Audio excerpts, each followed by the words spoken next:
Imagine this: you are standing within a crowded room and you are watching a man who has just died.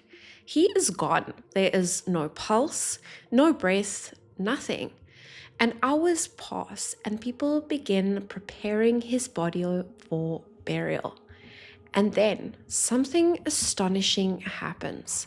While his body is being prepared, he sits upright and says something with a gasp: "I have seen where the dead go."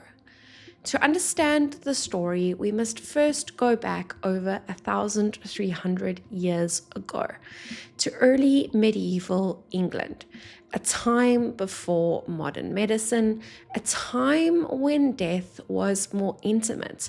It wasn't sterile or distant, it was immediate, visible, terrifying, and it happened very often. People just didn't fear dying, they feared what came after. Because in this world, heaven and hell weren't abstract ideas, they believed to be real places where you could be sent at any moment. And the man who recorded the story is an historian named Bede. Not known for telling fantasy, he was known for recording history carefully, medically, methodically. And what he wrote down next was something he believed actually happened. The man's name was Drythelm.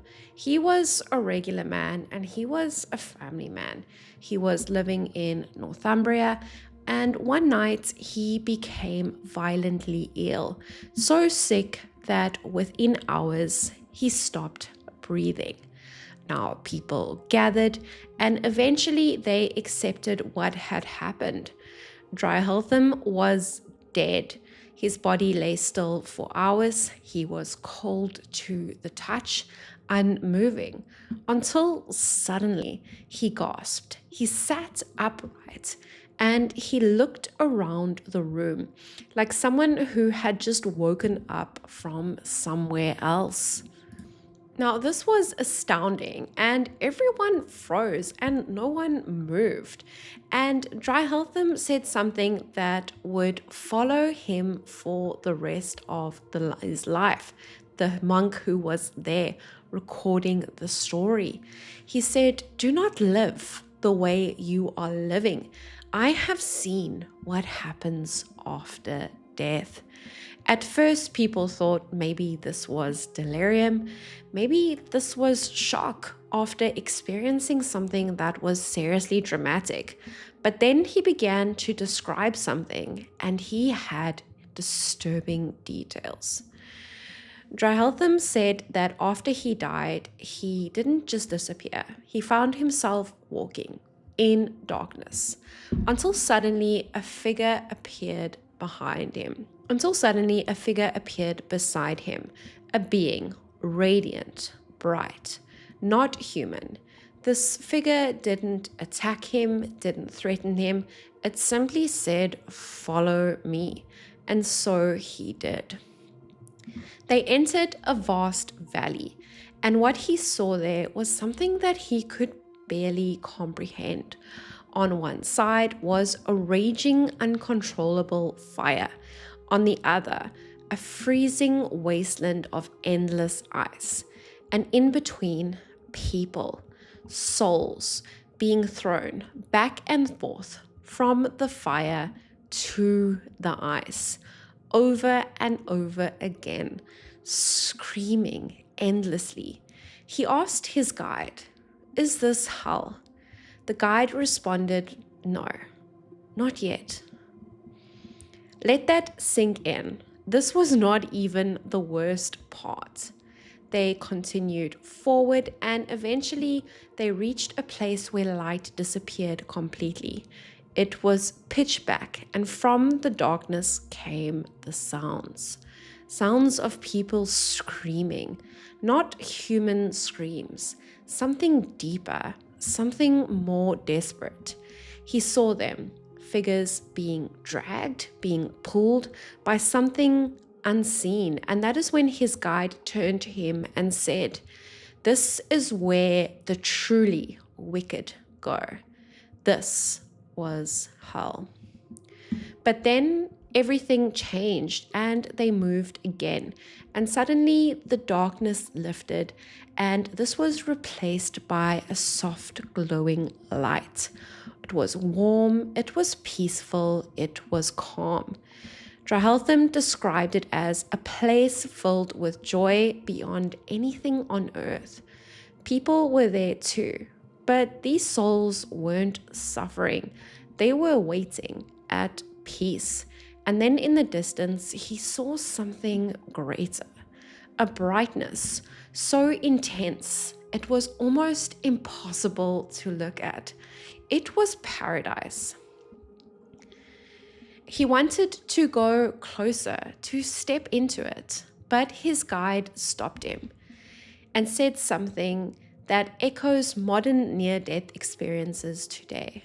You cannot go there, not yet. And just like that, everything disappeared. The light, the guide, the world he had just seen.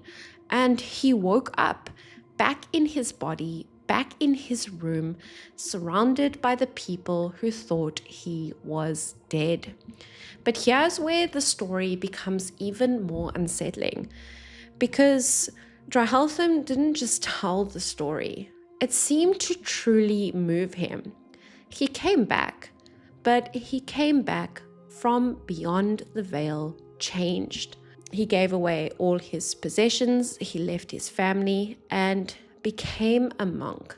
Not just any monk, the type that lives in extreme conditions, standing in freezing rivers for hours, praying, punishing his body, and preparing for what he believed would come next. Because he said, "What I saw was real." Now here's where the story gets strange, because if we compare Drythelm's experience to modern day near-death experiences, a bunch of similarities occur.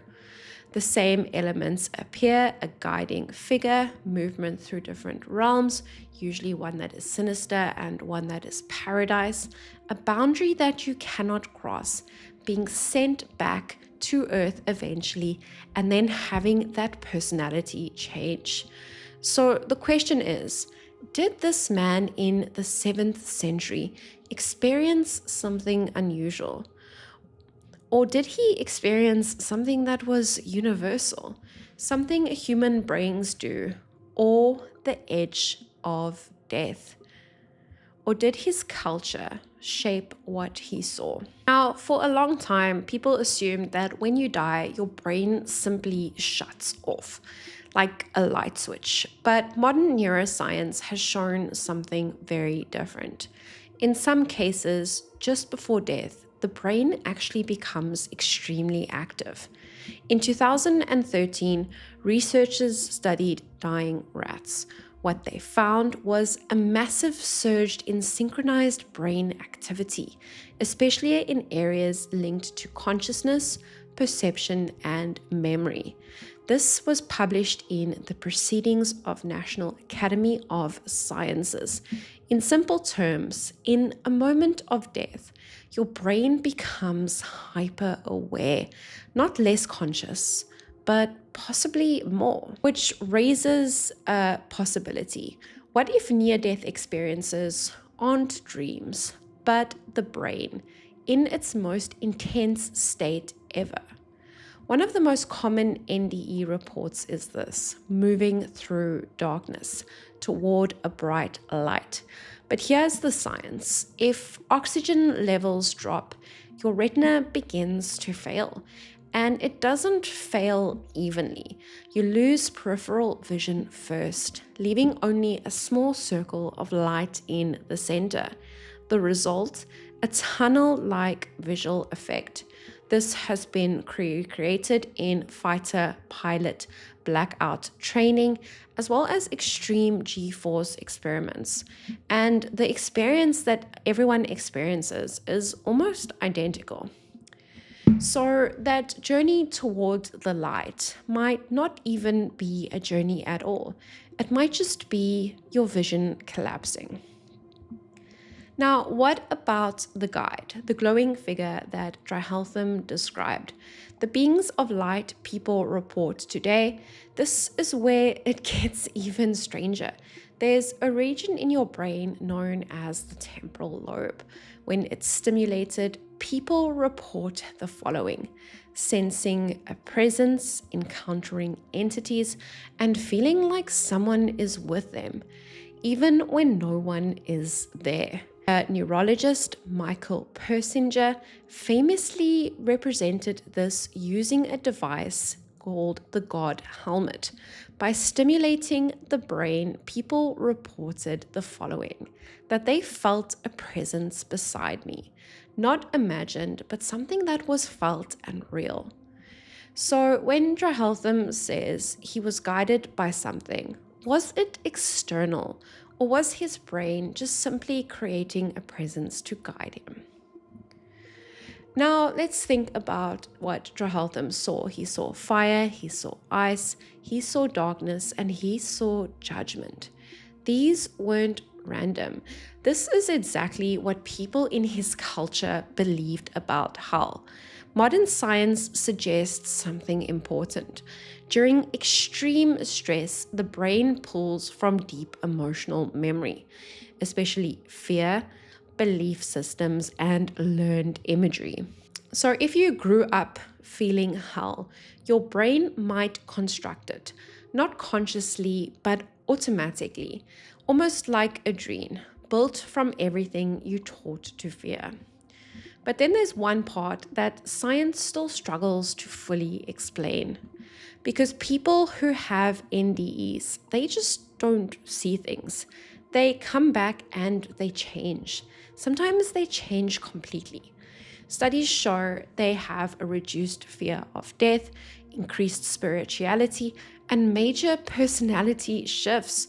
Even the people who were previously skeptical, psychiatrists like Bruce Grayson, who have spent decades studying this, what they found is that the experience feels more real than reality itself. This is not like a dream, not like imagination, but something people struggle to even describe. This creates a problem because if this is all just in the brain, why does it feel so real? Why does it change people forever?